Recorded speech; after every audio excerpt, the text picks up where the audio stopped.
I'm going to show you how to draw an elephant. Or at least this is how I draw elephants, okay? Big ears. The big ears first. Here's the head, and then we're gonna do big trunk, all right? And then 2 eyes. That actually does look like an elephant. And a little smile. Do you have to do a smile? You don't have to. You can be a serious elephant. And then here's the body.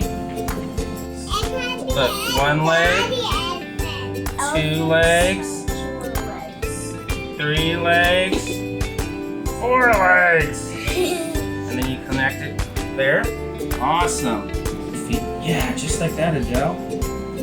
And then you can give them a little tail too. Look at that. And if you want, you can do things like give them little toenails. Dude, that is so good. Can I put it next to this? Wow. Woo. Well, see, it has a hump just like that. Does anyone know what an elephant sounds like? Well,